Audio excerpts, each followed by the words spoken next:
반갑습니다. 대성마이맥 수학 강사 차영진입니다. 자, 고2 3월학평 해설 강의예요. 자, 고3이 아니고 고2입니다. 그러니까 2학년 학생들이 보고 있을 거잖아요. 일단 안녕, 반가워요. 자, 2학년 학생들에 대해서 해설 강의를 지금 진행하는 게 처음이기 때문에 쌤도 좀 궁금했어요. 어떤 학생들이 이걸 들을까? 한 두 가지 정도 생각이 나더라고. 첫 번째, 내가 보고 싶었던 거야. 반갑습니다. 자, 그리고 이 두 번째가 진짜인데 아마 대부분의 학생들이 이 시험을 통해 그리고 해설 강의를 통해 더 공부할 것이 없나 공부하려고 온 거잖아요. 너무나 잘 왔습니다. 자, 내가 이 시험을 본 다음에 그걸 그냥 집어 던지지 않고 이걸 통해서 뭘 내가 더 공부할 게 있지 않을까 하고 생각하고 여기까지 찾아온 것만으로도 이미 박수받아 마땅한 거야. 그 자세만으로도 지금 몇 걸음 앞서 있는 거예요. 자, 그래서 이 부분에 대해 여러분에게 가장 좋은 해설 강의 어떤 것일까 고심해서 준비를 했으니까 여러분에게 분명히 굉장히 좋은 시간이 될 겁니다. 자, 그래서 본격적인 해설 강의 들어가기 전에 할 얘기가 있어요. 이 시험에 대해 그리고 이 해설 강의에 대해 분명 열심히 하고자 하는 애들이 이런 기특한 마음으로 올 텐데 대충 준비했을 리가 없잖아. 또 생각을 해봤어요. 맨날 생각해. 그랬더니 대단한 깨달음이 오는 거예요. 이 시험이 안 중요하더라. 안 중요한 이유, 짜잔. 자, 일단 고2라고 이름만 붙어 있었지 범위는 고1 수학이었어요. 그리고 실제 고2, 고3 때의 시험 범위예요. 수원수 두 선택 과목. 완벽히 두 가지가 범위가 다르다는 거예요. 자, 그럼 여기에서 어떤 쪽을 공부하고자 하는 거야? 어떤 쪽을 대비하고자 하는 거야? 우리가 물론 이것을 공부할 겁니다. 근데 그 공부의 목적성이 얘를 잘 보기 위한 건지 얘를 잘 보기 위한 건지를 묻는 거예요. 자, 당연히 공부는 다음 시험을 잘 보기 위한 거잖아. 이 시험지에 있는 한두 문제 맞았고 틀렸고에 대해서 크게 신경 쓸 필요가 없는 이유. 바로 이것과 동일한 시험 범위로 동일한 시험을 볼 일이 앞으로 영원히 없기 때문입니다. 그리고 이 안에 있었던 내용 중에서도 우리가 필요한 것이 있다면 그것을 필수적으로 연결될 녀석들을 우선순위로 해서 분별하고 그것을 복습한다. 그것을 체크하고 복습하는 용도로 이 시험을 이용한다면 그것은 여러분에게 굉장한 힘이 될 것이다. 거기에 수능 내신 시험에 간접 출제 범위로 해서 자주 출제되는 내용들까지 우선순위로 여러분이 어떠한 것들을 가장 먼저 복습하고 기억해야 될지, 자, 그것을 이번 해설 강의에서 주력으로 살피겠다라는 이야기입니다. 자, 집중할 곳에 집중하고 우리가 지나간 것에 대해서 너무나 집착하지 않아도 되는 이유를 느꼈다면 이제 해설 강의 시작하도록 하겠습니다. 자, 여러분이 해봐야 될 첫 번째 단계, 바로 이 표를 만들어 보는 거예요. 이 표를 그대로 따라 필기하는 것이 아니고요. 표까지만 따라 만들고 단원명까지만 적어둔 다음에 여러분의 시험지를 다시 꺼내서 1번부터 쭉 살피면서 각각의 번호별로 이거 1단원이었던 것 같아. 이거 2단원이었던 것 같아. 하면서 채워 넣어보라는 겁니다. 자, 그리고 일시정지를 멈춘 다음에 선생님이 해놓은 거랑 비교를 해보았을 때 거의 비슷하다. 몇 문제 빼고는 전부 다 내가 어느 문제가 어느 단원인지를 분류할 수 있었다 라고 하면 1단계 합격인 겁니다. 적어도 나는 각각의 문제들이 어느 단원의 내용인지를 알았어요. 반대로 말하면 각 단원에서 어떠한 것을 공부했는지를 알고 있다는 겁니다.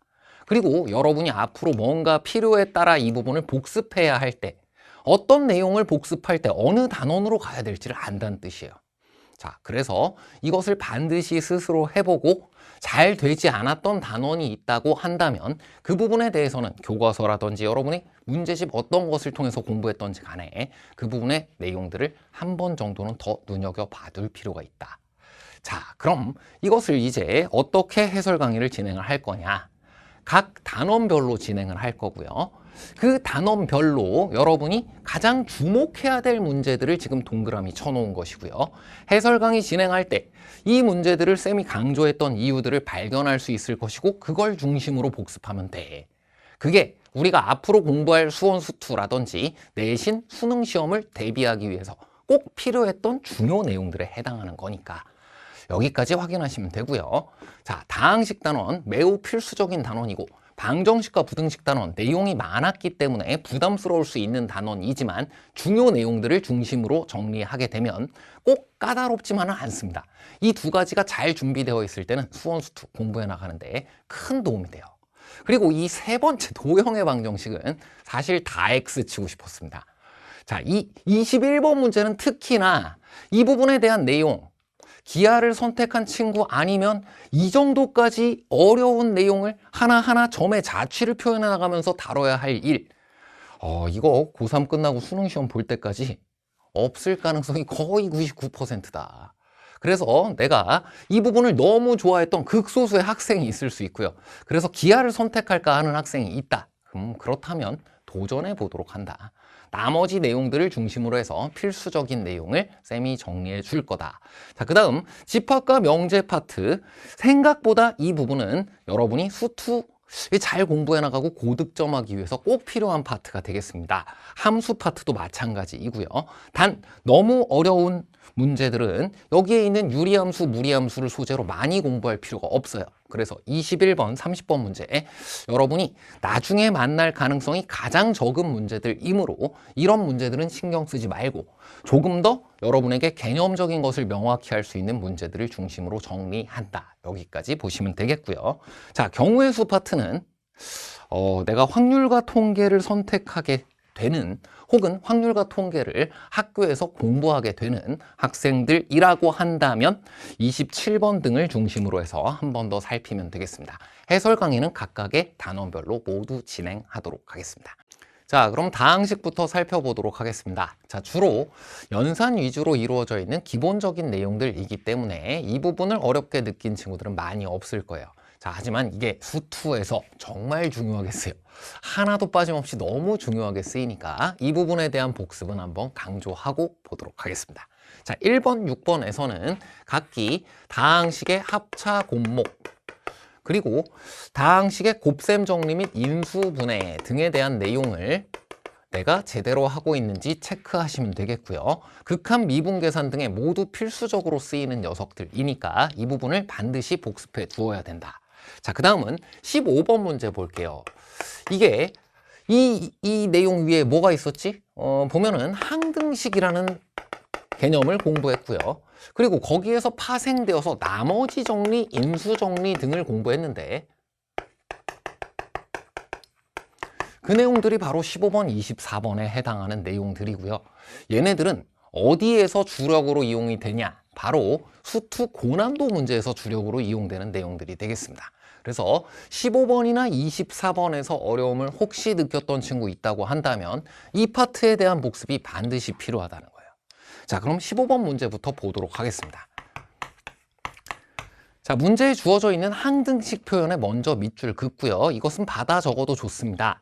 모든 실수 x에 대하여 뭐뭐뭐뭐 물결 표시해서 이것이 성립할 때라고 되어 있으면 그 또한 항등식 표현이 문제에 출제된 거예요. 자, 그랬을 때에는 우리 이 항등식의 뜻과 성질을 이용할 수 있다. 이것은 앞으로도 수원, 수투 공부해 나가는데 계속 이용해야 된다는 거지. 항등식의 뜻 무엇이니? 언제나 성립하는 등식이므로 무엇인가를 수치를 대입해 봐도 된다는 거예요.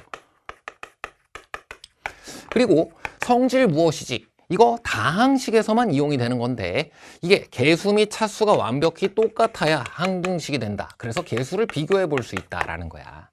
그래서 이걸 통해 고난도 문제에서 수원, 수투에서도 식을 내가 결정해야 되는 상황에 이걸 요긴하게 이용할 수 있다. 왜? 이걸 통해 정해지지 않았던 개수들을 찾을 수 있기 때문이에요.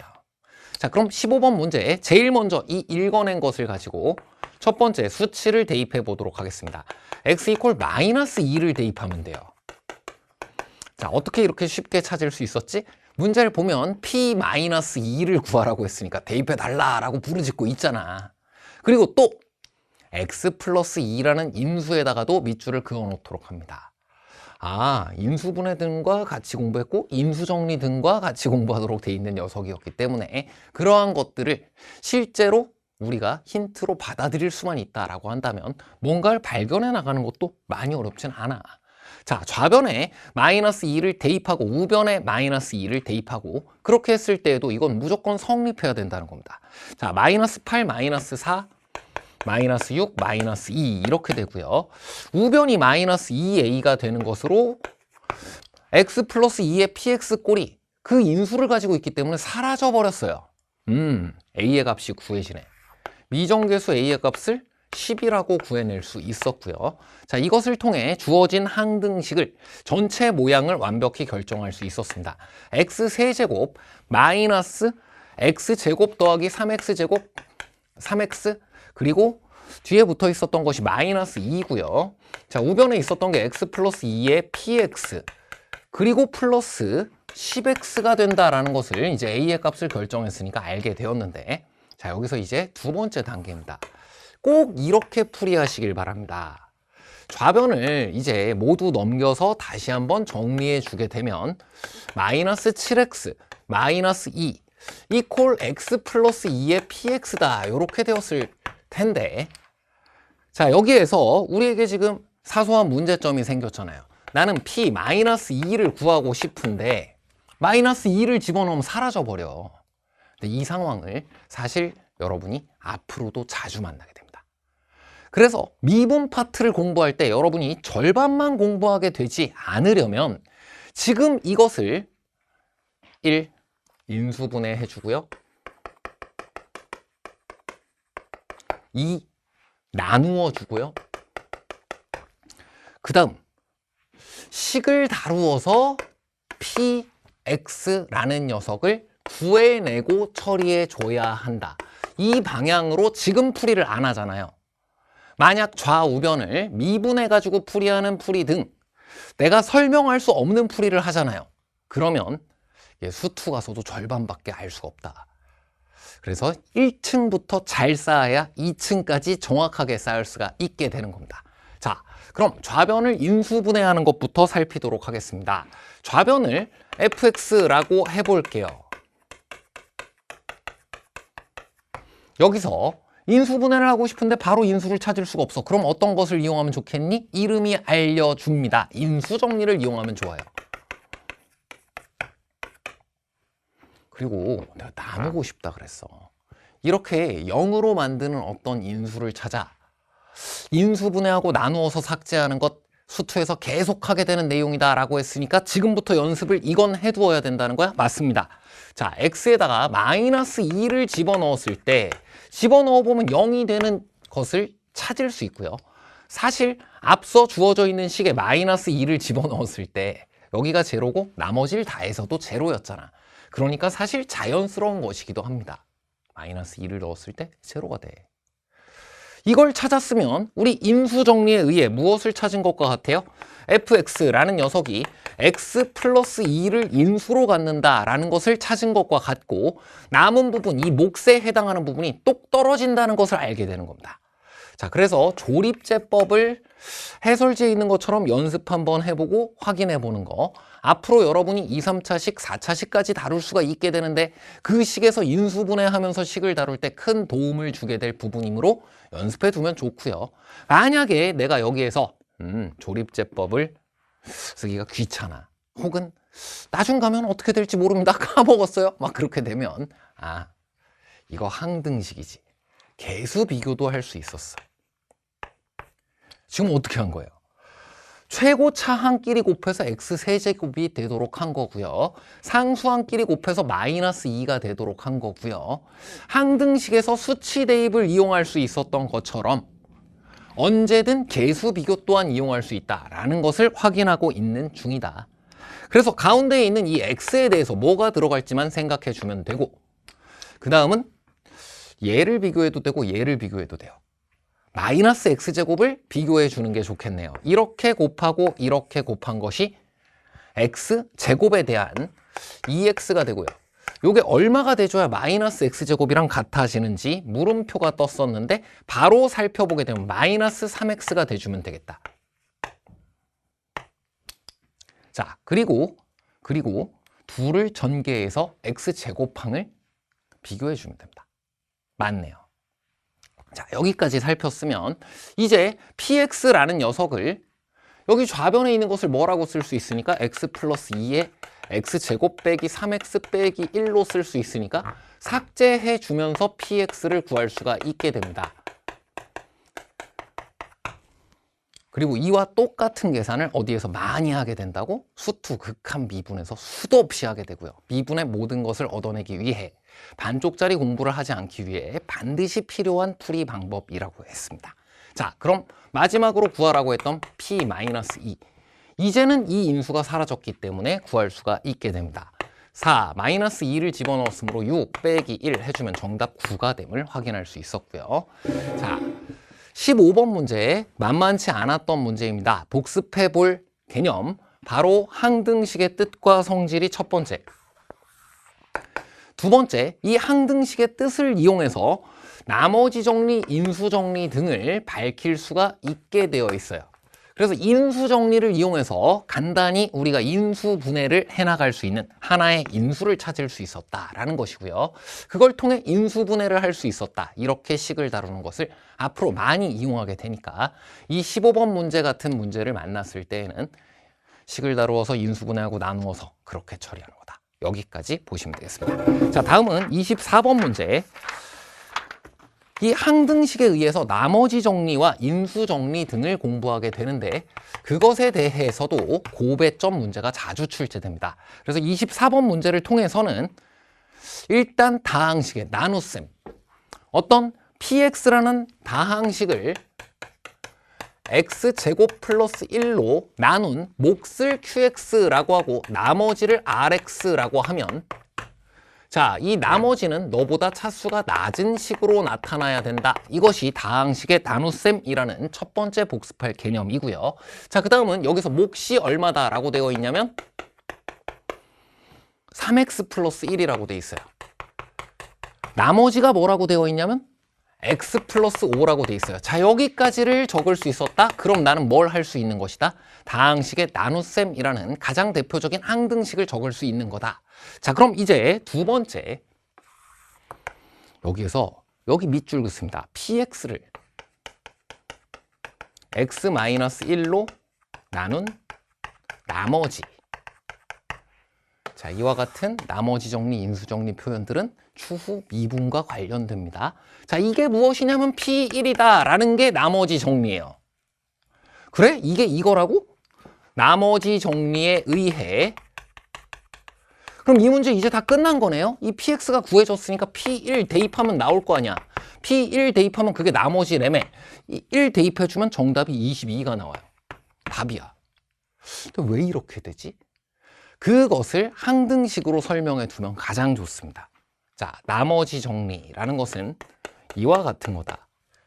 px를 x-1로 나눈 몫을 여기 q 썼으니까 q'x라고 할게요. 플러스 r이라고 한다면 너보다 차수가 낮아야 된다고 했으니까 넌 상수일 거 아니니? 근데 이것이 다항식의 나눗셈을 표현하고 있는 항등식이기 때문에 수치를 대입해 볼 수 있어. 수치를 뭘 대입해 보면 될까? 바로 인수의 힌트가 있다고 했지? 1을 대입해서 구해보게 되면 P1이 이 부분이 제로가 되면서 R이 되는 거네요. 정답.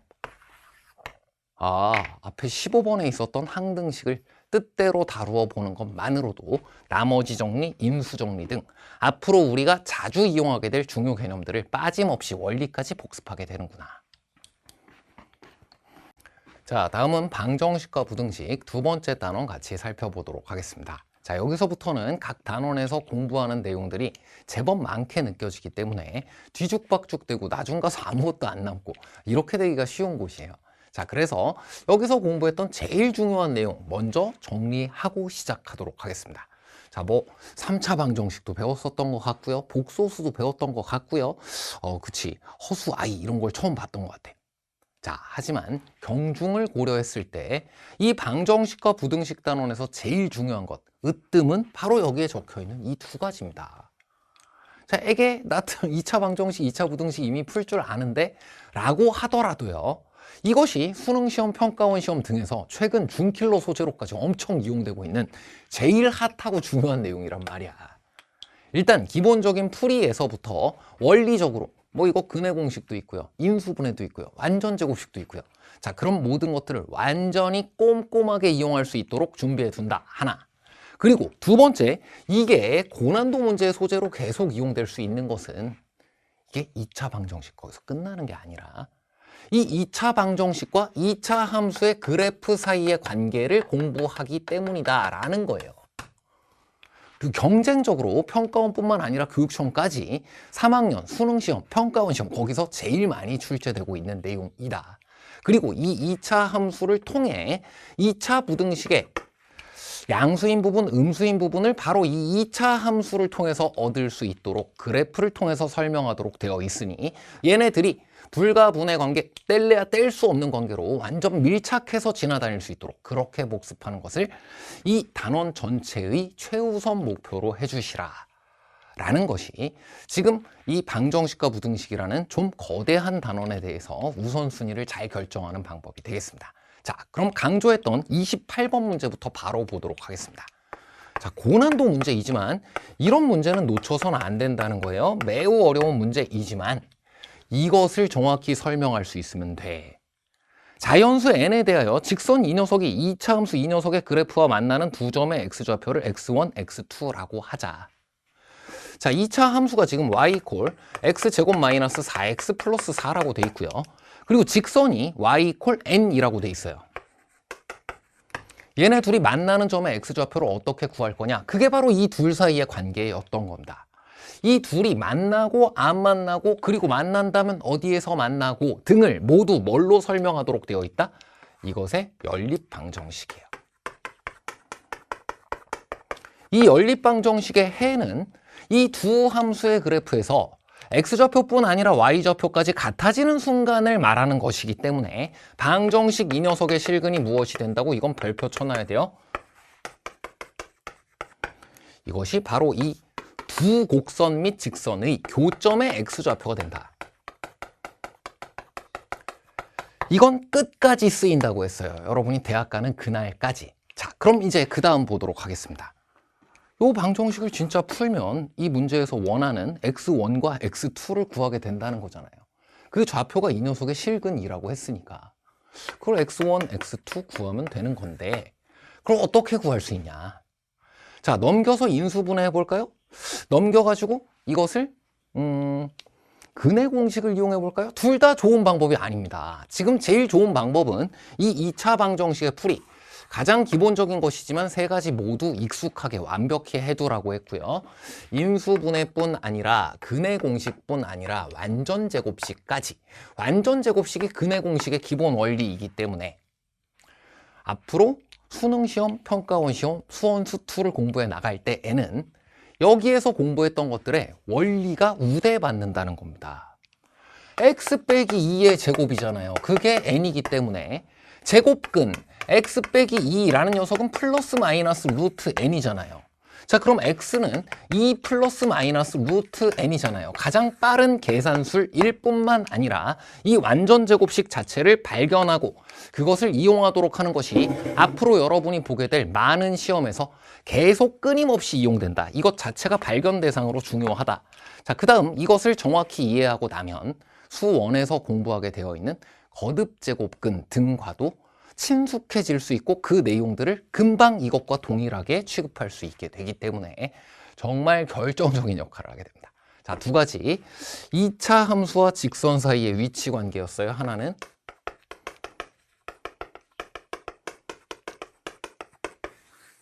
이거 위치 관계 뭐로 본다고? 지금 연립방정식의 실근으로 본다고.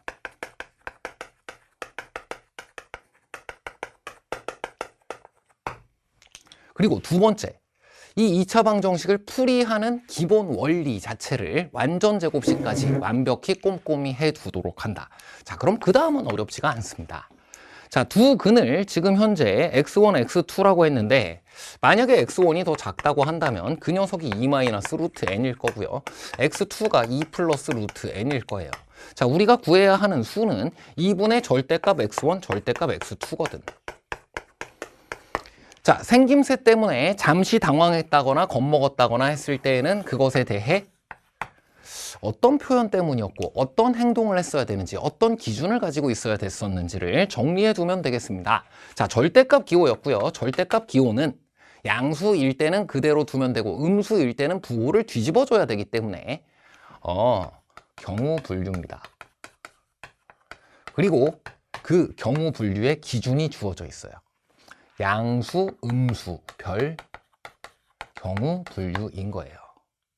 아, 그러면 이 경우는 어떻게 분류하면 되냐면 이 x2라는 녀석은 언제나 양수기 때문에 x1이 양수가 되냐 음수가 되냐 이걸 가지고 분류해주면 되겠구나. 언제 이 x1이 양수가 돼요? 이 루트 n이라는 녀석이 2 이하가 되어주면 그럼 이것은 0 이상이 됩니다. x1도 0 이상, x2도 0 이상이 되기 때문에 그때에는 2분의 x1 플러스 x2 이걸 어떻게 적어주면 되냐면 2분의 그냥 x1 더하기 x2라고 적어주면 되고요. 자, 이 둘을 더해주게 되면 우리 둘이 사라지게 됩니다. 자, 그래서 2분의 2 더하기 2는 4. 그래서 2. 차연수 나왔네? 루트 n이 2 이하이기만 하면 되는 거예요. n이 4 이하이기만 하면 되는 거예요. 1, 2, 3, 4는 모두 주어진 식을 자연수로 만들어주게 되는 값이더라 이거예요. 4개를 벌써 찾았습니다.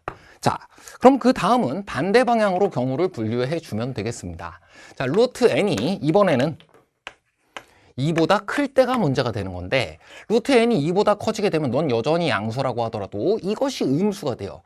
x1이 음수가 되고 x2는 0 이상으로 여전히 이와 같이 되는 것을 확인할 수 있기 때문에 이때는 2분의 절대값 x1 더하기 x2라는 녀석이 x1이 음수였기 때문에 이것은 부호를 바꿔줘야 양수가 되면서 절대값 기호가 풀어지게 됩니다. 자, 이렇게 처리해주면 우리 둘을 빼주게 되면 이번엔 2가 사라지기 때문에 2분의 2 루트 n이 되는 것, 루트 n이 되는 것을 확인할 수 있었고요. 자, 루트 n이 자연수가 되도록 하는 것, n이 뭐여야 되나? 제곱수면 되네요. 이게 자연수가 되도록 하는 n을 구해보면 제곱수만 구해주면 돼. 자, 그래서 이 제곱수를 뭐보다 큰 것? 루트 n이 2보다 크니까 n은 4보다 커야 돼. 그것으로 찾아주면 되고요. 이 제곱수 100 이하에서는 1제곱, 2제곱, 3제곱, 4제곱 해서 10제곱까지 총 10개가 있는데 이 앞에 있는 2개는 4보다 크지 않기 때문에 이렇게 8개가 가능해진다 까지를 알 수 있었고 4개 더하기 8개 정답 12개 고난도 문제의 정답을 찾을 수 있었습니다. 자, 하지만 여기에서 정말 강조하고 싶은 부분은 이 2가지 부분이에요. 지금 최근 준킬러 소재로 각광받고 있는 내용이다. 이 개념을 고1 수학에서 이와 같이 공부했다라는 것 때문에 2차 함수와 직선 사이의 위치관계 및 그 교점의 x좌표 등을 연립방정식의 실근으로 구해낼 수 있다. 그리고 그 연립방정식의 실근을 구해내는 기본 원리는 이와 같은 것들이 있다. 여기까지를 정확히 학습하시길 바라고요. 그렇게 한다면 그와 똑같은 것이 이 시험지에서도 사실 2개가 주어져 있음을 확인하게 됩니다. 8번이에요. 8번 이거는 보다 더 대놓고 그렇게 이야기하고 있네요. 2차 함수와 직선 사이의 위치관계. 이번엔 접하도록 거기 밑줄 긋습니다. 어떤 2차 함수가 있고요. 어떤 직선이 있는데 지금처럼 물론 이렇게 안 생겼습니다. 이 2차 함수와 직선이 이렇게 생긴 것도 아니고 이렇게 생긴 것도 아니라는 거예요. 그리고 방금 전에 했었던 그 이야기 그대로 이걸 설명할 수 있잖아. 교점의 x좌표가 2개가 생겨. 즉 연립방정식이 서로 다른 두 실근을 가진다면 이 2차 함수와 직선 사이의 위치관계는 어떻게 되겠니? 서로 다른 두 점에서 만나겠지. 문제에서 원하는 상황이 아니야. 자, 연립방정식이 지금과 같이 실근을 갖지 않아요. 즉 허근을 가져요. 그러면 지금과 같이 2차 함수와 직선이 만나는 교점이 실수로 구해지지가 않겠지. 그럼 이 또한 우리가 원하는 상황이 아니네.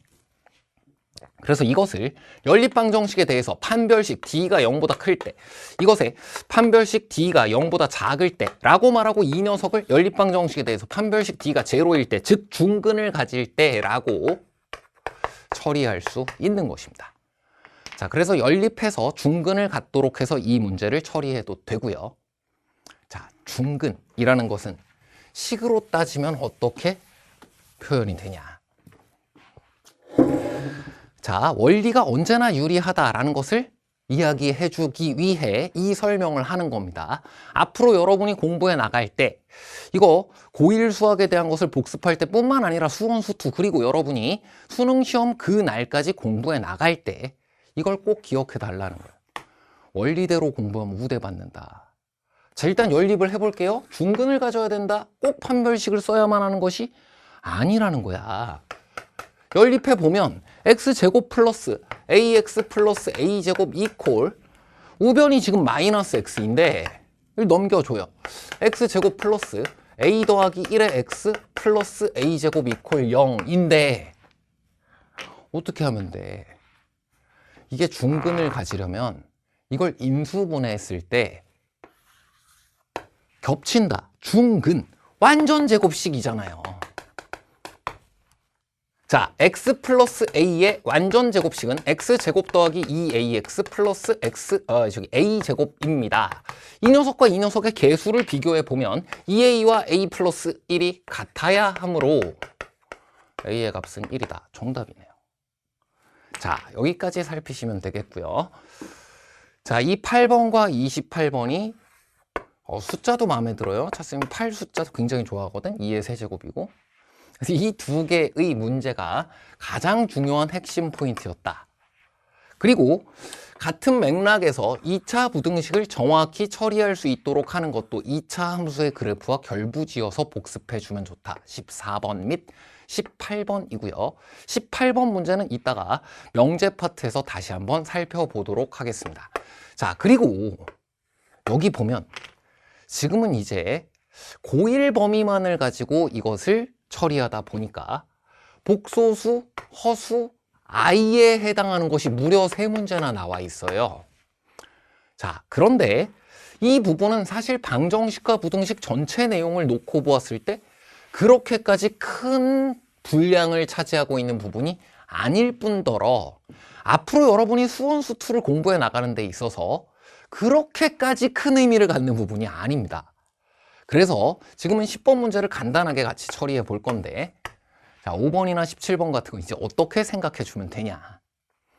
자, 하나는 이 i를 가지고 마치 다항식의 연산에서 이것을 문자처럼 다루어서 식을 정리하는 과정을 좀 연습했다고 생각하면 돼.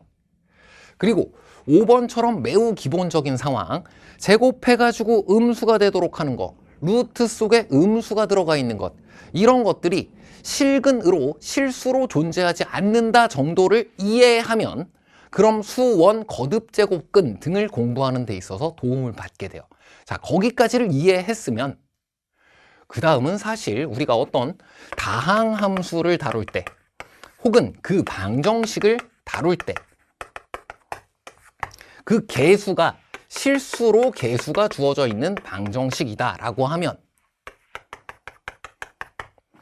거기서 허근조차 존재할 때는 반드시 허근은 2개씩 쌍으로 존재한다는 내용. 이를테면 이런 거예요. 내가 3차 방정식을 풀이하고자 하는데 실근이 2개가 있어. 나머지 하나가 혼자 허근일 수는 없다라는 내용이 여기에 있는 거지. 아, 그래요. 그럼 10번 문제를 통해서 다항 방정식을 직접 풀이해보고 거기에서 허근이 나오는 상황을 한 번 정도 확인해 보면 되는 거야. 자, 여기까지 살피시면 되는 겁니다. 자, 10번 문제 보도록 할게요. 자, 문제에서 제일 중요한 부분은 x 세제곱 마이너스 플러스 2x 마이너스 3입니다. 자, 이 방정식을 풀이해야 되기 때문에 좌변에 있는 이만큼의 식을 px가 아직 자연스럽나요? fx라고 해도 괜찮습니다. 자, 여기에 얼마를 집어넣으면 제로인 것을 바로 밝힐 수 있어요? 1을 집어넣어서 수치 대입한 것은 개수의 총합이라고 기억해주면 좋습니다. 지금처럼 발견하기도 쉽고요. 자, 이것을 통해 인수 정리 x 마이너스 1을 인수로 가질 수밖에 없다라는 거예요.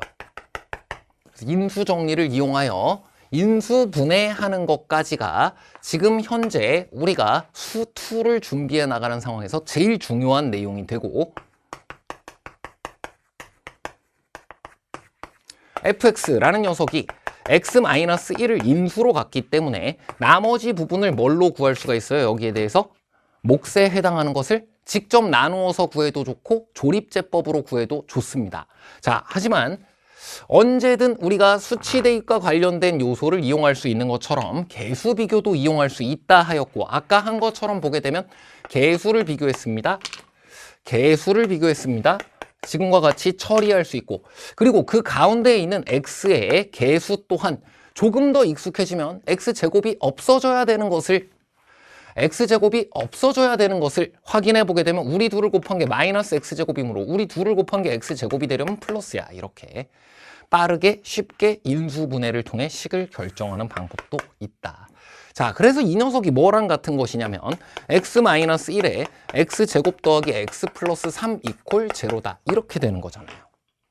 자, 그래서 근을 하나 구해보면 x 이퀄 1이 나오고 실근인데, 이 부분이 판별식 d가 0이기 때문에 허근을 갖게 되잖아요. 그리고 그 허근을 직접 근의 공식 등을 통해서 구해보게 되면 2분의 마이너스 1 완전제곱식 등을 이용해서 처리해도 됩니다. 플러스 마이너스 11i가 되는 루트 11i가 되는 것을 확인하면서 지금과 같이 켤레로 2개씩 나오는 것을 확인하게 된다. 자, 추후 수2를 공부해 나가면서 다항함수를 추론해 나가는 과정에서 내가 만약 3차식을 다루고 있어요. 근데 실근을 2개 이미 알고 있어요. 그럼 나머지 하나의 근도 실수가 될 수밖에 없다. 왜? 허근이 나오려면 지금처럼 쌍으로 존재해야 되니까. 라는 것까지를 기억해 주게 되면 앞으로 수원 수투를 공부해 나가는데 큰 이상이 없다라는 겁니다. 자, 그래서 중요하게 다룰 부분 진지하게 임해 주셔야 됩니다. 그리고 뭔가 좀 이제는 그래, 필요한 부분에 대해서 가볍게 생각할 부분, 같이 이 두 가지를 잘 균형을 맞추어서 복습해 나가면 앞으로 다음 나올 시험들, 그걸 대비해 나가는 자세로서 더욱 좋은 자세가 된다라는 겁니다. 자, 다음은 문제의 단원입니다. 3단원 도형의 방정식이에요. 앞서 왜 차쌤이 이걸 21번만 X 치는 게 아니라 전체를 X 치고 싶다라고 얘기했냐. 자, 이 단원 때문에 수학 과목 자체를 싫어하게 되고 수학 과목 자체를 포기해버리게 되고 심지어 입시에서 수학 과목을 빼고 어떻게 내가 대학 진학하는 방법을 생각하는 학생까지 생긴다. 와, 이게 대체 뭐길래 그래요? 이 도형의 방정식 사실 기하를 선택할 것이 아니면 특히 이런 21번이나 29번 같이 어려운 문제들은 사실 그와 같이 다룰 일조차 없습니다. 그리고 앞으로 여러분이 어차피 수원 수투를 통해서 필수적인 내용들을 공부해 나가면서 하나씩 충분히 필요한 부분들을 백업해 나가고 회복시켜 나갈 수 있는 부분들이기 때문에 자, 이 부분이 스트레스가 되어서 그래서 나 수학 자체랑 멀어질 것 같다. 그럼 아예 하지 마세요, 지금은. 그냥 쿨하게 생각해. 나중에 해결하면 되겠지. 이렇게 해도 됩니다. 자, 전혀 안 하기는 좀 그러니까 자, 이 부분에서 어느 정도 여러분이 할 수 있었으면 되냐. 자, 4번 내외 분점입니다. 공식으로든 그림으로든 간단히 처리할 수 있으면 함수의 그래프 상에서의 조건을 읽어내는데 앞으로 수원에서든 수투에서든 이용되게 되는 거고요. 자, 7번 및 26번 직선의 수직, 직선의 평행 조건에 대해서 역시 기억하고 있는 식 또는 그림을 통해서 이것을 해결할 수 있으면 되는 거다. 그 정도면 여러분이 일단 다음 단계를 공부하는 데 있어서 많은 어려움 없으니까 자, 이것 때문에 나 수학 싫어 이렇게 하지 말자는 거예요. 자, 그럼 4번부터 보겠습니다. 만약 까먹으면 어떻게 하라는 거야? 그냥 이 3대1 외분점을 표현하고 정의대로 할 수 있으면 되는 거예요. 만약 공식이 싫으면 아니 까먹었으면 그 정의대로 해보면 되는 거다. 자, 지금 A가 있어요. A-5라는 점에 있어요. 자, 그 다음 B가 있어요. B1이라는 점에 있어요. 자, 이게 3대1이라는 거리를 그 거리 B를 갖는 점이 A, B 사이에 존재하게 되면 그것을 내분점이라고 하는 거고요. 3대 1이라는 거리 B를 갖는 점이 바깥쪽에 존재하게 되면 그걸 외분점이라고 하는 겁니다. 그래서 이렇게 표현해 보면 돼.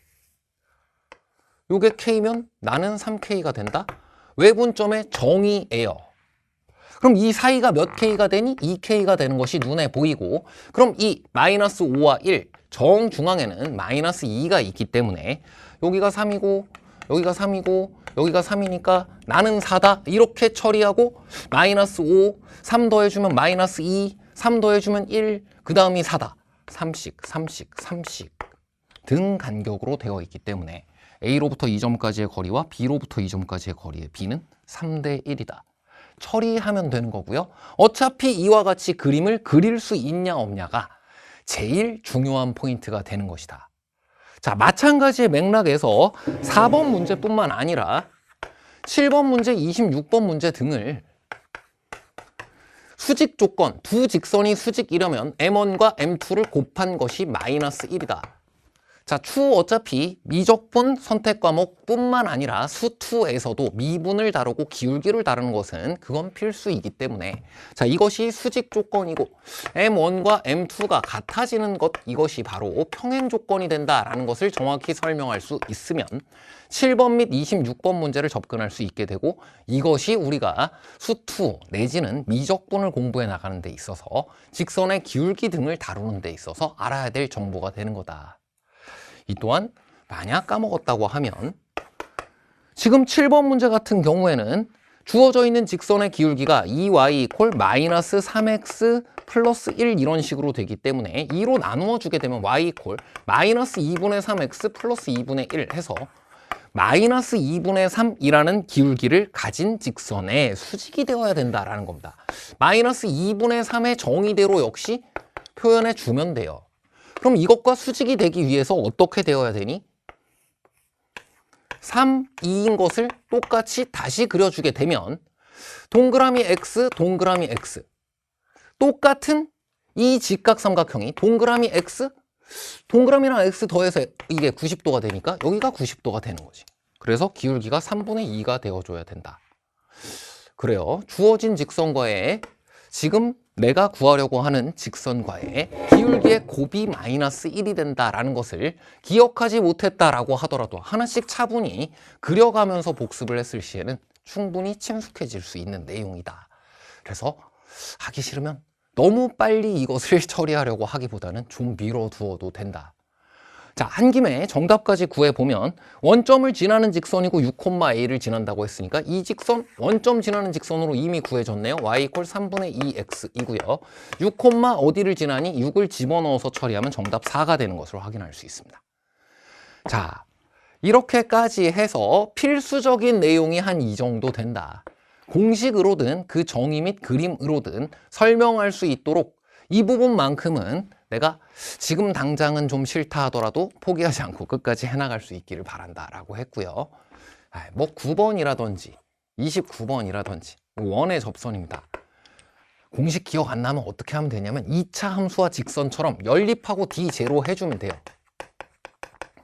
2차 함수와 직선 사이의 위치관계 똑같습니다. 원과 직선 사이의 위치관계 연립해서 2차 방정식이 판별식이 제로다, 중근을 갖는다 라고 처리하셔도 되고요. 답지처럼 수직을 이용해도 괜찮다. 이런 어려운 문제들에서는 어떤 유의미한 중요 내용을 여러분이 읽어내고 관찰할 수 있도록 앞으로 여러분이 하나씩 해결해 나가며 공부하는 것을 추천하지, 지금 이런 것을 무리하게 처리하려고 하다가 도형이라든지 수식과 좌표 평면 자체에 대해서 나는 이게 이 세상에서 제일 싫어 라고 말하게 되는 일이 없었으면 좋겠다. 여기까지 차쌤이 꼭 이 단원에 대해서 얘기하고 싶은 내용 마쳤습니다. 자, 다음은 네 번째 집합과 명제의 단원 같이 살펴보도록 하겠습니다. 자, 여기에서는 18번 문제가 매우 중요한 문제다라고 이야기했었는데, 자, 여기서 어떤 것을 공부했었는지 한번 살펴볼게요. 집합 많이 어렵지 않았던 것 같아요. 집합의 뜻과 표현을 공부했고요. 그것의 기본적인 연산을 공부했었습니다. 자, 그리고 이것은 22번처럼 쉬운 연산을 할 수 있는 것만으로도 사실 큰 의미가 있어요. 특히 확통 선택자들에게는 이 집합의 연산이라는 것이 중요하게 쓰일 일들이 앞으로도 많이 있을 수 있으니까, 자, 많이 어려운 내용은 아니지만 11 그리고 22번 집합에 대한 내용들, 간단한 내용들을 먼저 복습을 한다. 자, 근데 그걸 왜 복습하도록 돼 있는 거냐? 사실 이 단원에서의 핵심은 뭐냐면 이 집합과 명제를 왜 같이 공부하냐라는 게 핵심이에요. 그리고 그것을 이해하게 되잖아요. 그럼 앞으로 수원, 수투, 내신, 수능 공부해 나가는 데 있어서 고난도 문제들이 훨씬 더 여러분에게 쉽게 다가오게 된다. 그래서 이 좀 어려웠던 명제라는 녀석을 왜 집합과 같이 설명하도록 되어 있냐? 2번 진리집합부터 왜 묻고 있냐? 자, 진리집합의 정의 만약 모른다면 이것은 복습해야 된다는 겁니다. 이 둘을 같이 공부하도록 되어 있는 이유와 같다는 거예요. 자, 이것은 명제 P이면 Q이다 라는 것이 참이 된다라고 했을 때 혹은 거짓이 된다라고 했을 때 우리가 이것을 쉽게 집합을 통해서 판정하고 설명해 볼 수 있도록 되어 있는 개념이더라. 자, 뭐냐? P를 만족시키는, 이 조건을 만족시키는 진리집합을 P라고 하고 이 조건을 만족시키는 진리집합을 Q라고 하면 P가 Q의 부분집합이면 이건 언제나 참이 되는 거예요. 사람이 동물의 부분집합이기 때문에 이거 사람, 동물 할게요. 사람은 모두 동물이다. 참 되잖아요. 자, 근데 만약에 P가 Q와 포함 관계가 이와 같지가 않아. 이런 일반적인 그냥 관계야. 그럼 P를 만족시키는 녀석이었다라고 해서 모두 Q를 만족시킨다고 말할 수가 있어, 없어? 말할 수가 없는 상태인 거잖아. 라고 해서 사실 이것을 정확히 공부해 두게 되면 앞으로 고난도 문제에서 자주 묻게 되는 이것이 참이니 거짓이니, 그러니까 반드시 이것이 만족시켜야 되는 조건은 무엇이 되니 등의 어려운 내용들이 보다 쉬워진다고요. 자, 그래서 이 집합, 진리집합을 중심으로 해서 명제의 참 거짓을 따르는 부분, 이렇게 됐을 때 참이 됩니다. 이렇게 됐을 땐 거짓이 됩니다. 왜? P를 만족시켰지만 Q를 만족시키지 못하는 반대되는 예시, 발예가 존재하잖아요. P이면 Q이다가 참이 되려면 P를 만족시키는 것들은 모두 Q를 만족시키는 것 안에 포함되어야만 해요. 하나라도 예외가 있어서는 안 돼요 라는 내용이고요. 그걸 묻고 있는 것이 18번 문제이기 때문에, 자, 이 18번 문제를 이 집합과 명제 파트에서는 반드시 풀어봐야 될 다소 어렵지만 제일 중요한 문제로 꼽았었던 겁니다. 자, 몇 달 전에 있었던 2023학년도 대수능 시험 문제에서 객관식 최고 오답률 문제는 15번 마지막 문제가 아니라 14번 기억, 니은, 디귿 판단형 문제였어요. 그리고 이 18번 문제를 여러분이 정확히 설명해낼 수 있잖아요. 그러면 지금 1등급을 결정하고 있는 수능 시험 문제에 대한 대비를 하는 것과 같은 것이다 라는 겁니다. 자, 그럼 보도록 할게요. P라는 녀석 조건이 바로 부등식입니다. 이렇게 생겨 먹었고요. 자, 이 절대값 기호를 양쪽으로 풀어서 x-k가 2와 -2 사이다 라고 해도 이것을 얻게 되고요. 아니면 수직선 위에서의 거리로 K라는 지점과 X라는 지점 사이의 거리, 수직선상 거리가 절대값의 뜻이잖아. 자, 그래서 K 플러스 2와 K 마이너스 2, 이 둘 사이에 어떤 X가 존재한다면 그럼 이 조건을 만족시키게 돼 라고 해서 이렇게 K-2에서 K 플러스 2 사이다 라고 이 부등식을 풀이해도 되겠습니다. 자, 근데 어느 쪽으로 생각했든 간에 이런 부등식을, 그것도 연립부등식 비슷하게 다룰 때에는 지금처럼 수직선 위에 이렇게 해집합을 표현하지 않았나요? 이걸 만족시키는 X가 되게 많잖아요. 그래서 그걸 집합으로 표현했었다는 거지. 자, 얘 이름이 뭐예요? 해집합입니다. 자, 또 다른 이름이 뭐예요? 이 조건에 대한 진리집합인 겁니다. 그동안 우리가 풀어왔던 모든 방정식, 부등식의 해집합이 어떤 조건에 대한 진리집합인 거예요. 그래서 이것을 만족시키면 저걸 만족시킨다. 저걸 만족시키면 또 이걸 만족시킬 수밖에 없다. 등을 이제 집합과 명제 파트를 공부한 다음에 명확히 구분하고 설명하도록 되어 있는 거라고요. 그리고 다른 것 모두 차치하고라도 이 4단원 집합과 명제라는 대단원이잖아. 이 단원의 이름이 왜 집합과 명제로 되어 있는가? 이 명제의 참거짓을 집합을 통해서 보다 쉽게 설명할 수 있다라는 이 부분만큼은 꼭 짚고 지나가 줬으면 좋겠다. 자, 이 문제로 여러분이 잘 복습해 보는 것으로도 충분하다는 거예요. 자, Q를 보도록 하겠습니다. 2차 부등식. 자, 이 2차 부등식 또한 2차 함수의 그래프를 통해서 처리하는 것이 좋다라고 방부에서 얘기했었고요. 지금은 그냥 바로 인수분해했다라고 생각하고 마이너스 1에서 5 사이다 라고 Q의 진리집합을 바로 찾아서 이번에는 수직선 위에 이걸 만약에 마이너스 1 여기라고 할게요. 여기를 5라고 할게요. 파란색으로 역시 표현해 보도록 하겠습니다. 역시 이 2차 부등식을 만족시키는 x가 많기 때문에 그것을 이러한 수직선 위에 표현했던 것이 역시 기억이 날 거고요. 자, 그렇게 했을 때 보면 이 또한 집합이네요. 많은 실수들의 집합. 해집합이라고도 부르고 이걸 뭐라고도 부른다? 진리집합 Q라고 불러도 된다. 자, 그럼 이제 낫Q도 보도록 하겠습니다. 낫Q, 이것이 아니다 라는 말로 계속 또 나와요.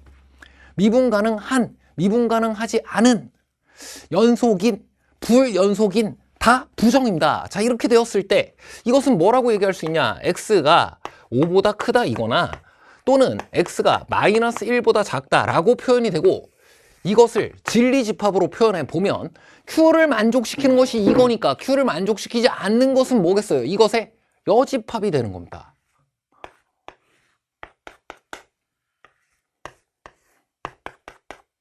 Q의 여집합. Q의 여집합.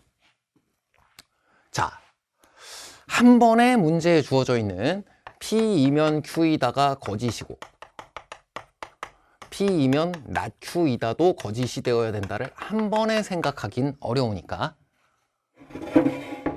P이면 Q이다가 언제 참이 되는지부터 생각해 보도록 P이면 not Q이다가 언제 참이 되는지부터 생각해 보도록 하겠습니다. 자, 말로 설명해 보면 집합과 이것이 연결된다는 거예요.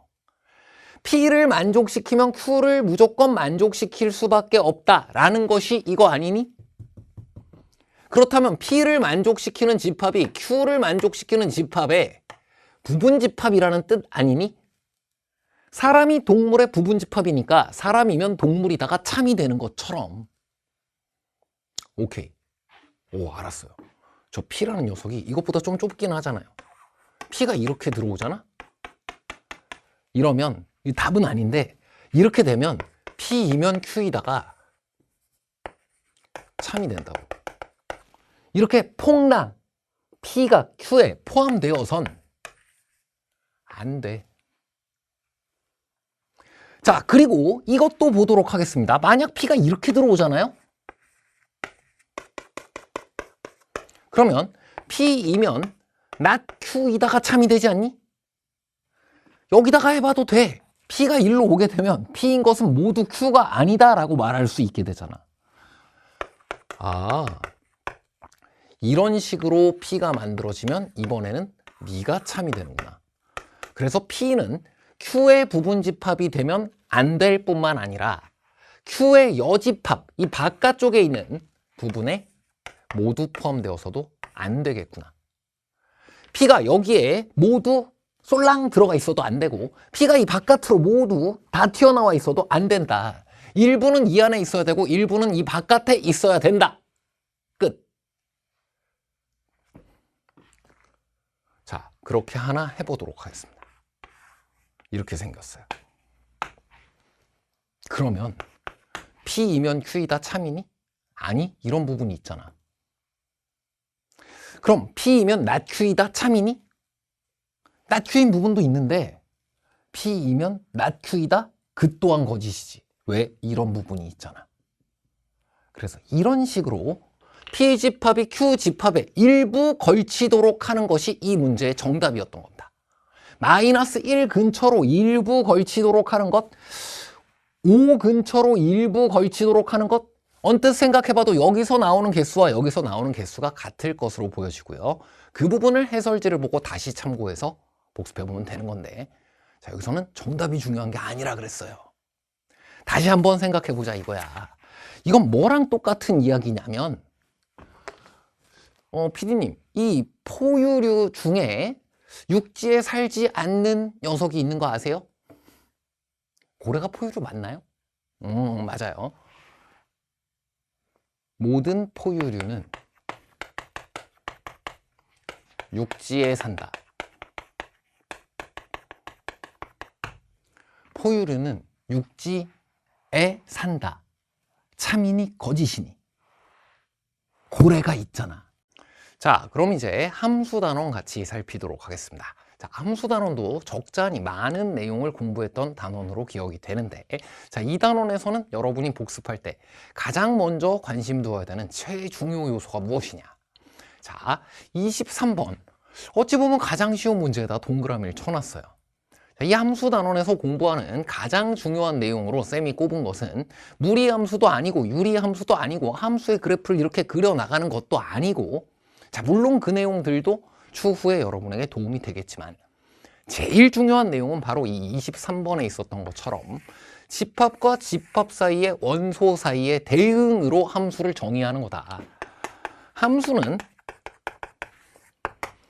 특히 고교 수준에서의 함수는 두 집합 사이의 원소 사이의 대응으로 정의가 돼요.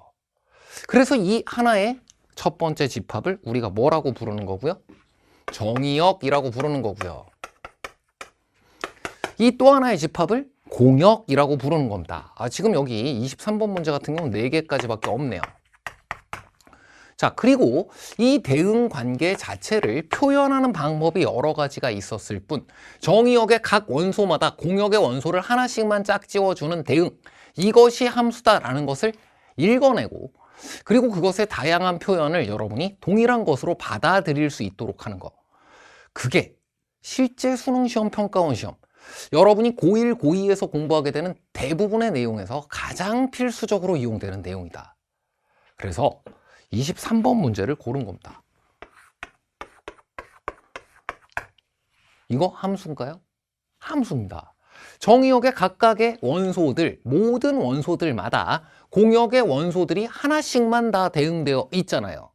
자, 그리고 그것을 우리가 이런 함수의 그래프로 표현할 수 있을 뿐이다. 1을 집어넣었을 때 대응되는 함수값이 4예요. 2를 집어넣었을 때는 1이 대응돼요.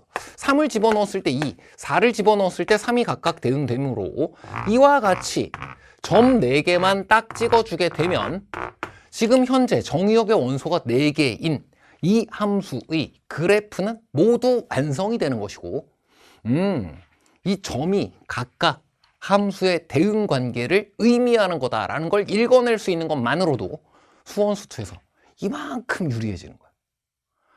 극한에서 다루는 거 다 이거거든. 지수 로그 함수의 그래프, 삼각 함수의 그래프 그릴 때에도 모두 이와 같이 그리는 거거든. 그래서 다시 한번 강조합니다. 이 함수단원에서 첫 번째로 여러분이 꼭 기억해야 되는 거, 이건 두 집합 사이의 대응이다. 그리고 그 대응 중에서도 정의역의 원소, 지금 여기 빨간색으로 표현했어요. 너예요. 정의역의 원소마다 공역의 원소, 지금 파란색으로 표현했어요. 그것을 각각 하나씩만 대응시켜줘야 된다. 그래서 왜 이렇게 수직선을 그었을 때, 버티컬 라인을 그었을 때 한 번씩만 만나면 함수고 2번 이상 만나면 함수가 안 되고, 왜? 정의역의 원소마다 대응하고 있는 값이 하나, 둘, 3개니까 하나로 결정나지 않는, 이것은 함수가 아닌 대응이었던 거다. 그래서 함수는 대응 중 가장 중요한 대응관계를 의미하고 이것을 우리가 앞으로 다루는 여러 내용들이 수원수투 전체를 뒤덮고 있다. 그래서 이 부분에 대해서 너무 욕심부리지 말고 이 부분에서 공부하도록 되어 있는 것들이 무엇인가요? 함수란 무엇인가? 그 다음 합성함수, 역함수란 무엇인가?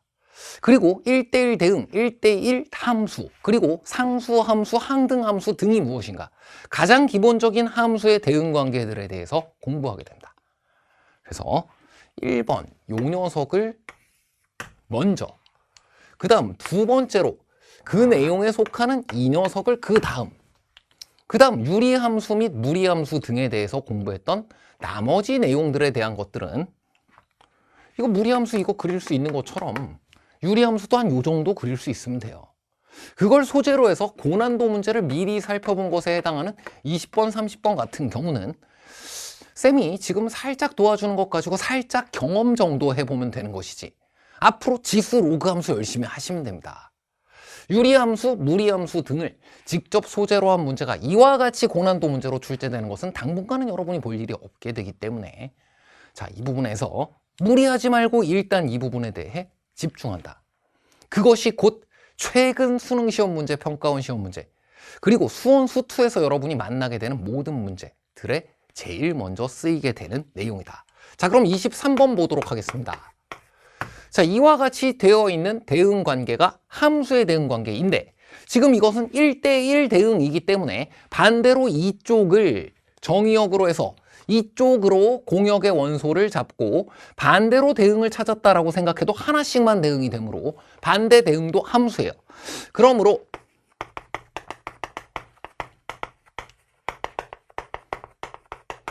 이것이 역함수의 개념이고요. F 인버스 무엇을 구하라 라고 한 것, 지금 F 인버스 1을 구하라 한 것은 이 역대응도 함수다. 역함수의 개념에 의해 이렇게 생각해 주면 됩니다. 이게 F인데 이게 F 인버스야. 1이야. 여기서 찾는 거예요. 2가 함수값을 1로 가졌어. 그럼 이것을 반대로 대응시킨 것이므로 F 인버스 1은 2라고 답하면 된다. 하나. 자, 그 다음 연이어 대응시킨 것에 불과하다. 자, 수투 고배점 문제에서 자주 출제되는 역시 이것은 준킬러뿐만 아니라 킬러까지도 자주 표현되는 내용입니다. 합성함수예요.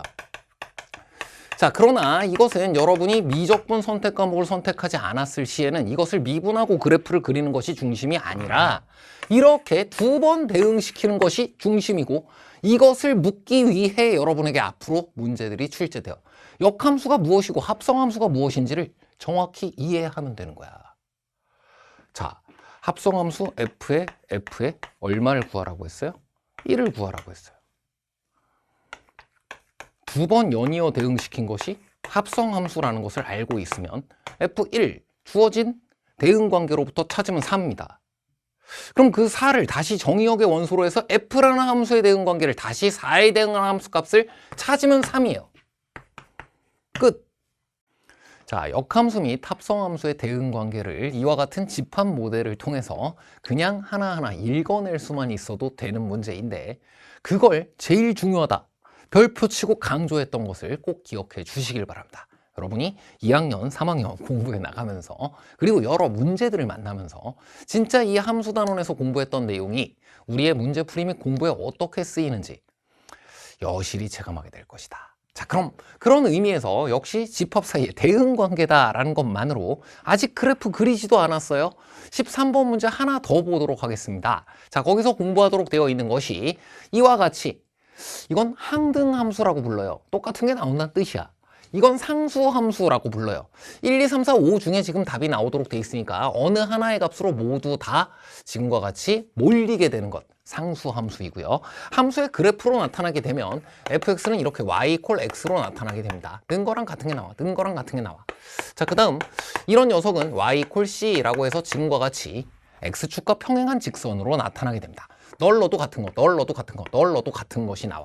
라고 정의역과 공역의 원소를 점대로 읽어주기만 하면 그럼 이제 함수의 그래프가 되는 건 금방이다라는 거예요. 자, 그럼 이걸 가지고 이 문제 다 처리해 보도록 하겠습니다. fx 더하기 gx 더하기 hx가 집합 x의 모든 원소 x에 대하여 다 합하면 7이 된대요. 그냥 적어 볼게요. f1 더하기 g1 더하기 h1 이게 7이래. f2 더하기 g2 더하기 h2 네가 또 7이래. f3 더하기 g3 더하기 h3 더하기 이렇게 다 더한 게 7이래. 자, 이렇게 하나씩 그저 대입해가며 나열해 본 것. 줄을 맞춰서 그냥 하나씩 정리해 본 것. 자, 여기에 관심이 있다면 수원, 수열 단원을 공부하는데 큰 도움이 될 거고요. 확률과 통계를 선택해도 좋은 공부를 해나갈 수 있을 겁니다. 자, 이와 같이 집합에서 따로따로 끊어져 있는 것을 가지고 공부하도록 되어 있는 것과 궁합이 딱 맞는 수원수투 부분도 있다 이거야. 그러니까 지금처럼 이것은 정말 따로따로 끊어져 있는 함수의 정의역의 원소들처럼 사실 5개를 모두 나열해 봐도 됐던 것이고요. 그 하나만 지금 생략을 했네요. 자, 항등함수이므로 내가 5인 걸 알아요. 내가 3인 거, 내가 2인 거, 내가 1인 걸 알아요. 자, 이 둘은 공역 1, 2, 3, 4, 5의 원소 중 하나를 함수값으로 가져야 되기 때문에 둘 중 하나라도 2보다 큰 게 있게 되면 2 이상인 것이 있게 되면 나머지 하나의 값이 0 이하가 됩니다. 아, 정말 함수의 대응 관계를 이 안에서 판단하는 것만으로도 네가 1이다, 네가 1이다를 알 수 있었고 상수함수가 무엇인지 1, 무엇인지 1, 무엇인지 1 이것을 알 수 있었다라고 한다면 우리는 h의 값도 모조리 똑같이 합해서 7이 되려면 5, 4, 3, 2, 1이 되는 것을 모두 구해낼 수 있었고요. 집합에 있는 정의역이라는 집합에 있는 5개의 정의역의 원소마다 모두 함수값을 결정할 수 있었으면 집합 사이의 대응 관계가 모두 결정된 것이다. 이것이 함수입니다. 정답 바로 찾아주면 뭘 묻고 있냐면 G3과 H1을 묻고 있으므로 G3은 상수함수이므로 1, H1은 지금 방금 전에 살핀 것처럼 5, 나머지에 대한 것도 모두 구할 수 있음 확인하였으면 그 둘을 더한 것으로 정답 6이 된다라고 구해주시면 되겠습니다. 자, 그럼 어려운 문제도 하나만 같이 살펴보도록 하겠습니다. 자, 상대적으로 가벼운 마음으로 보셔도 돼요. 자, 앞서 이야기했듯이 이 함수 단원에서 제일 중요한 것은 이 집합 모델을 가지고요. 대응의 관점에서 이것을 파악하는 것이다. 그렇게 합성함수 및 역함수를 읽어낼 수 있는 것만으로도 역함수의 의미를 이해한다라고 학습 목표가 아예 바뀌어버렸어요. 그것을 정확히 이해할 수 있도록 하는 것만으로도 훨씬 유리한 지점을 많이 만나게 된다. 그걸 기반으로 해서 1대1 함수, 1대1 대응 등을 이해할 수 있도록 하시면 된다 이고요. 이 무리함수와 유리함수 같은 경우에는 상대적으로 여러분이 이렇게 최고난도 문제에서 만날 가능성이 많이 떨어집니다. 그래서 유리함수, 무리함수에 대한 내용은 이 문제지로 따지면 25번 기준으로 생각해 주시면 돼요. 이 정도 할 수 있으면 되는 겁니다. 그리고 이렇게 함수의 그래프라는 녀석을 대응의 관점에서 그 정의대로 그려보는 거, 유리함수가 됐든 무리함수가 됐든 그 과정이 여러분이 결국은 수원수투에서 지수로그함수, 삼각함수 그리고 다항함수의 그래프를 그려나가고 조사하는 데 이용이 되기 때문에 그것을 미리 경험해 본 거다. 그러므로 진짜 이 내용들을 꼼꼼하게 많이 어려운 것까지 공부하는 것은 앞으로 공부할 지수로그, 삼각함수, 다항함수 가지고 많이 해주면 되는 거예요. 자, 그럼 이 20번 문제는 그럼 왜 한번 같이 보자고 했냐? 자, 이것은 여러분이 수능 시험에서 만나게 될 어떤 중요한 하나의 특징, 그것을 이 문제를 통해서 미리 한번 경험해 보기가 좋아요. 자, 여기서 보면 구간별로 지금 2개의 함수식이 따로 주어졌는데 그 두 함수가 혹은 그 두 함수식이 어떤 관계 하에 있어 보여요. 그럴 때는 관계에 먼저 집중하는 거야. 자, 이 녀석의 이름이 뭔가요? 2차 함수입니다. 이 녀석의 이름이 뭔가요? 무리함수예요. 역함수 관계입니다. 심지어 이 2차 함수의 절반 부분을 그리라고 했어요. 그래서 지금 현재 주어져 있는 이 두 개 사이의 관계, 역함수 관계에 있는, 물론 이 둘이 딱 역함수 관계인 것은 아니지만 2차 함수의 절반과 무리함수가 가지고 있는 그 역함수 관계에 의해서 생기는 기하적 특징, 합동이에요. 그 내용을 파악하고 접근을 하게 되면 모든 것을 다 대입해가며 구했던 이 해설지에 있는 풀이보다 훨씬 더 출제자의 의도에 부합하는 좋은 풀이를 할 수가 있게 되는 것이 앞으로 우리가 공부하게 되는, 지금은 무리함수의 소재를 가지고 파악해봤지만 지수 로그 함수입니다. 이 둘 사이의 관계가 사실 서로 역함수 관계예요. 그래서 수1에서 빈출될 가장 중요한 내용, 지수 함수와 로그 함수 사이의 관계. 자, 거기서 빈출될 내용을 이 무리함수와 2차 함수를 가지고 먼저 한번 살펴볼 수 있기 때문에 이것을 한번 보자라고 한 겁니다. 자, 그럼 이게 발견이 됐으면 그럼 어떻게 하면 될지 한번 보도록 하겠습니다. 자, 우리 y = x제곱이라는 함수가 있는데 그것의 절반만을 택했어요. 지금 이것은 왼쪽을 택한 것이니까 그리고 뒤집어 놓은 것이니까 조금 다르긴 한데, 일단 이 녀석을 x가 0 이상일 때 이렇게 잡아서 그것을 뒤집어서 역함수를 구한 것이 y = x가 됩니다. 그리고 그 둘은 y = x에 대한 대칭이고요. 이렇게 1,1이라는 교점을 갖고요. 그 녀석을 이렇게 대칭이동, 평행이동에서 a, b에서 만나도록 해놓은 것이 fx라는 함수의 그래프더라.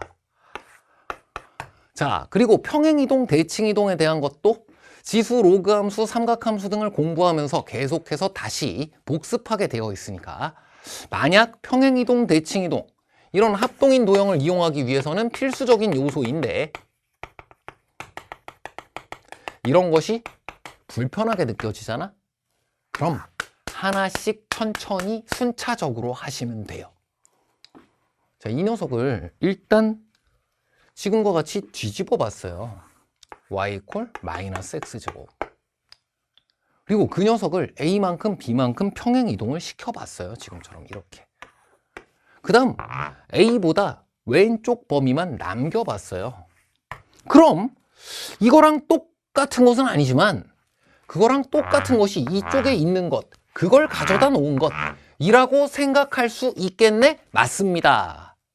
그리고 얘랑 뒤집혀 있었던 이 노란색 또한 같은 방법으로 생각해보면 -√x라는 녀석은 모든 함수값을 반대로 뒤집어서 x축에 대하여 대칭이동시킨 것이므로 이것을 a, b만큼 평행이동시켜 가면 여기 어떤 a, b라는 점에서 이렇게 아래쪽으로 무리함수의 그래프가 그려지게 됩니다. 자, 그리고 문제에 주어져 있는 것이 fα = 알파, fβ = 베타라는 거예요. 그리고 문제에 주어져 있는 것이 방정식 fx = 알파 또는 베타가 되도록 하는 값은 x = 알파, 베타, 감마밖에 없다라는 거예요. 해집합, 진리집합에 대해서 공부했지.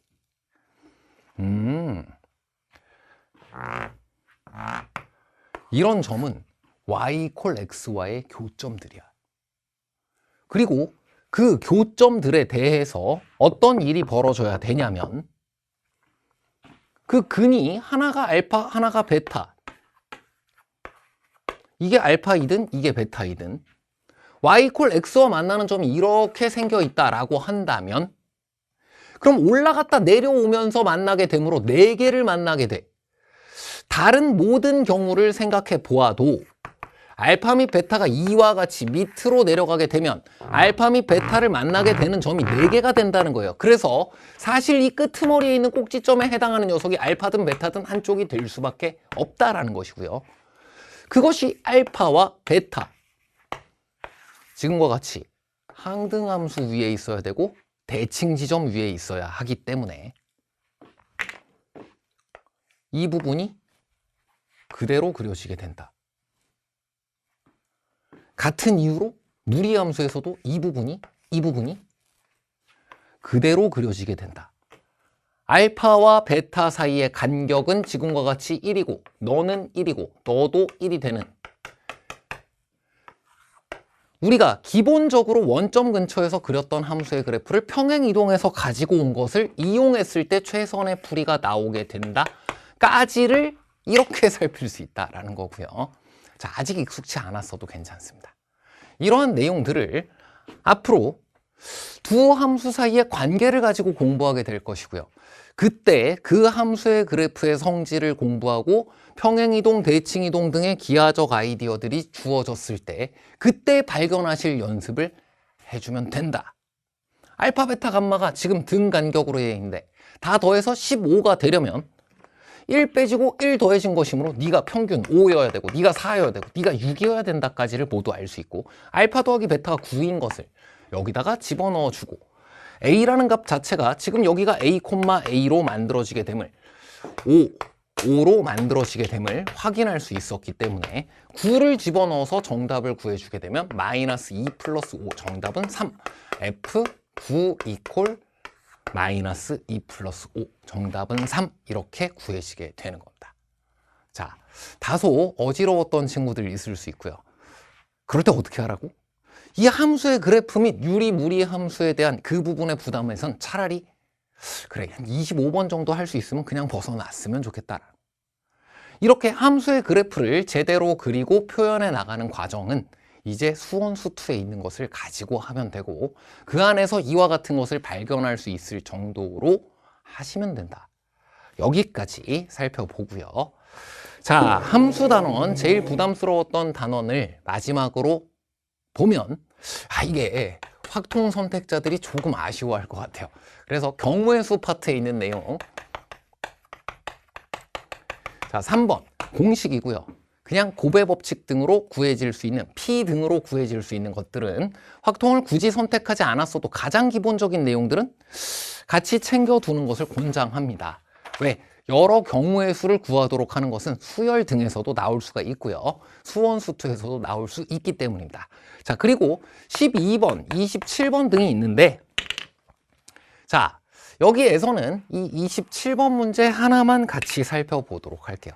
자, 경우 분류를 해 나가면서 세워 나갔을 시에 거의 확률과 통계 선택 과목에서 같이 공부하도록 되어 있는 중복조합 문제와도 흡사합니다. 확률과 통계 그리고 경우의 수, 이 녀석의 제일 중요한 핵심은 내가 직접 세는 거다. 내가 직접 무엇을 세는지 알고 세도록 하는 거다.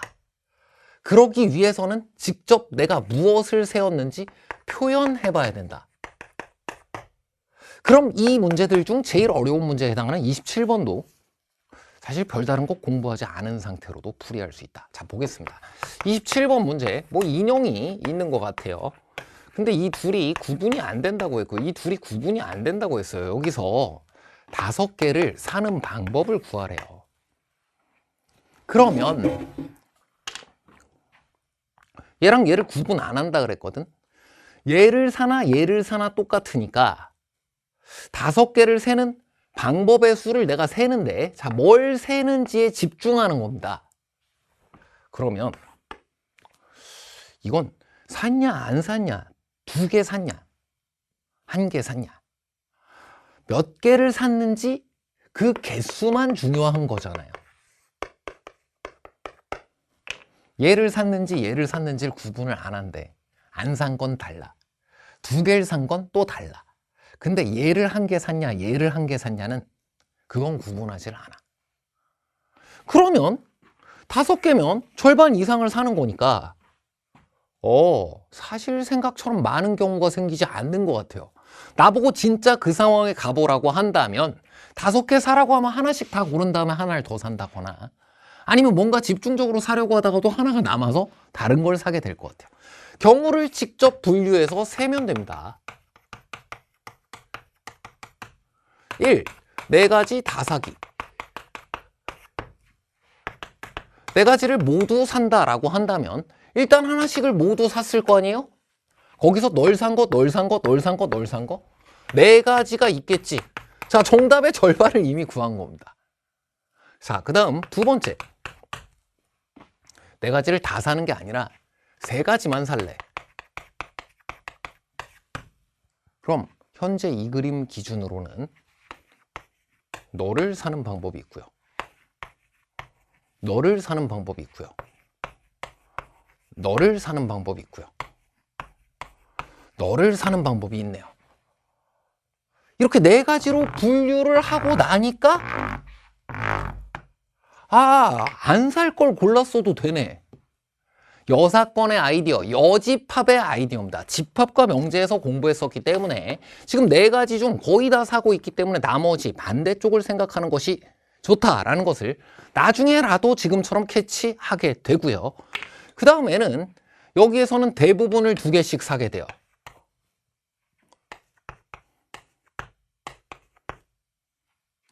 여기서도 대부분을 두 개씩 사게 돼요. 여기서도 대부분을 두 개씩 사게 돼요. 여기서도 대부분을 두 개씩 사게 돼요. 똑같은 걸 일부러 복사 붙여 넣었나요? 아니, 다 센 겁니다. 그래서 3, 4, 10, 2 그리고 여기에 있는 4개를 더한 것이 정답이다. 더하면 16이지. 자, 곱의 법칙도 경우의 수를 세워나가는 모든 공식도 지금처럼 무엇인가를 세워나가는 것이다 라는 것을 표현하고 나열해가며 공부하게 되면 그 시험지에 있는 최고 난도의 문제들도 언제나 맞출 수 있다는 것을 이야기한 것이고, 확률과 통계를 선택하지 않을 학생들도 수열 단원이라는 이와 거의 흡사한 단원이 있습니다. 내가 모두 나열해서 내 눈앞에 보고 있잖아요. 절대 틀리지 않아요. 최고 난도일수록 그렇게 물을 수밖에 없어요. 이 마무리 인사하려다가 이거를 발견했습니다. 이미 자막을 통해서 본 친구들 있을 테지만, 자, 쌤이 처음 쓸 때 1, 2, 1로 잘못 쓰던 거 그거 필기한 친구들 고쳐주시면 되겠고요. 자, 이제 진짜 마무리 인사하도록 하겠습니다. 자, 해설 강의 처음부터 끝까지 집중해서 이렇게 열심히 공부한 여러분 정말 수고 많으셨고요. 자, 이 해설 강의를 통해서 여러분이 앞으로 공부해 나가야 될 방향성에 대해서 조금, 그리고 앞으로 공부해 나가는 그 개념의 중요성에 대해서 조금 더 생각해 볼 수 있는 기회가 되었기를 바라는 자쌤의 작은 바람이 있어요. 그리고 이렇게 열심히 공부한 여러분들, 이제 앞으로도 너무나 기대가 됩니다. 기대 많이 하고 있을 테니까 앞으로도 힘내주시고 열심히 공부해 주시길 바랍니다. 응원하도록 하겠습니다.